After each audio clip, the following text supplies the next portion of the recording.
വൈദ്യുതി ഉപഭോഗം കുറയ്ക്കാൻ LED വിപ്ലവവുമായി ഇറങ്ങിത്തിരിച്ചിരിക്കുകയാണ് കോഴിക്കോട്ടെ ഇലക്ട്രോണിക്സ് വിദഗ്ധൻ കെ രഞ്ജിത്ത്. കുറഞ്ഞ നിരക്കിൽ ഗുണമേന്മയുള്ള LED ബൾബുകൾ നിർമ്മിക്കാൻ വീട്ടമ്മമാരുൾപ്പെടെയുള്ളവർക്ക് പരിശീലനം നൽകുകയാണ് രഞ്ജിത്ത്.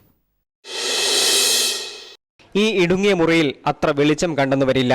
പക്ഷേ ഇവിടെ എത്തുന്നവർക്ക് കിട്ടുന്ന തെളിച്ചം ഒരുപക്ഷെ മറ്റൊരിടത്തു നിന്നും കിട്ടിയെന്നും വരില്ല. സാധാരണക്കാരായ വീട്ടമ്മമാർക്ക് കുടിൽ വ്യവസായമായി LED ബൾബ് നിർമ്മിക്കാനുള്ള പരിശീലനം നൽകുകയാണ് കോഴിക്കോട് പൊറ്റമ്മലിലെ രഞ്ജിത്ത്, അതും സൗജന്യമായി. ഇതിനോടകം 1000-ലേറെ സ്ത്രീകളെ രഞ്ജിത്ത് LED ലൈറ്റ് നിർമ്മാണം പരിശീലിപ്പിച്ചു. 2800-ഓളം ആളുകളെ പരിശീലനം കഴിച്ചിട്ടുണ്ട്. അതിൽ കോഴിക്കോട് ജില്ലാ ജയിലിലെ തടവുകാരടക്കമുള്ള ആളുകളെ പരിശീലിപ്പിച്ചിട്ടുണ്ട്. ഞാൻ ചൈനയിലൊക്കെ പോയിട്ട് വരുന്ന ആളാണ്. അപ്പോൾ നമ്മൾ സാധാരണഗതിയിൽ അവിടെ ചെല്ലുന്ന സമയത്ത് അവിടെ ഏറ്റവും കൂടുതൽ ജോലിയിൽ നിൽക്കുന്ന ആളുകൾ സ്ത്രീകളാണ്. അപ്പോൾ അതേ രീതിയിൽ നമ്മളെവിടെയും ആ ഒരു കാര്യം കൊണ്ടുവരണം എന്നുള്ളൊരു ആഗ്രഹത്തിലാണ് ഇങ്ങനെ കുറച്ചുകൂടി ഈ LED അസംബ്ലിങ്ങും കാര്യങ്ങളും ജനകീയമാക്കാൻ തീരുമാനിച്ചത്. സാധാരണ വാങ്ങുന്ന LED ബൾബുകളുടെ പകുതി വില മാത്രമേ ഈ ലൈറ്റുകൾക്ക് വരികയുള്ളൂ. LED ബൾബുകൾ നിർമ്മിക്കാനുള്ള റോ മെറ്റീരിയലുകൾ പരിശീലനം പൂർത്തിയാക്കിയവർക്ക് രഞ്ജിത്ത് തന്നെ നൽകും. സാറെടുത്ത ക്ലാസ്സുകളൊക്കെ നല്ല ക്ലാസ്സുകളായിരുന്നു.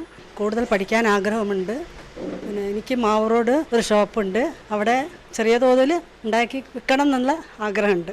റെസിഡൻസ് അസോസിയേഷനുകൾ, കുടുംബശ്രീ തുടങ്ങിയ യൂണിറ്റുകൾക്ക് ചെറിയ മുതൽ മുടക്കിൽ ബൾബ് നിർമ്മാണ യൂണിറ്റുകൾ ആരംഭിക്കാം. എല്ലാ മാർഗനിർദ്ദേശവും രഞ്ജിത്ത് നൽകും. മലബാറിലെ ആദ്യത്തെ മൊബൈൽ റിപ്പയറിംഗ് കടയും രഞ്ജിത്തിൻ്റേതു തന്നെ. കേരളത്തിൽ എവിടെയായാലും ബൾബ് നിർമ്മാണം സൗജന്യ നിരക്കിൽ പരിശീലിപ്പിക്കാനും രഞ്ജിത്ത് തയ്യാറാണ്. തെളിച്ചമുള്ള LED ബൾബുകളുടെ നിർമ്മാണ പരിശീലനത്തിലൂടെ സാധാരണക്കാരുടെ ജീവിതത്തിലേക്ക് വെളിച്ചം വീശുകയാണ് രഞ്ജിത്ത് എന്ന ഇലക്ട്രോണിക്സ് വിദഗ്ധൻ. ഇന്ധനം ലാഭിക്കൂ എന്ന പരസ്യം കൊണ്ട് മാത്രം കാര്യമില്ല. രഞ്ജിത്തിനെ പോലെയുള്ളവരെ സർക്കാർ പ്രോത്സാഹിപ്പിക്കുക തന്നെ വേണം. ക്യാമറാമാൻ മുനീഫ് തിരൂരിനോടൊപ്പം കോഴിക്കോട് നിന്നും ഷിനിത് രാജ്.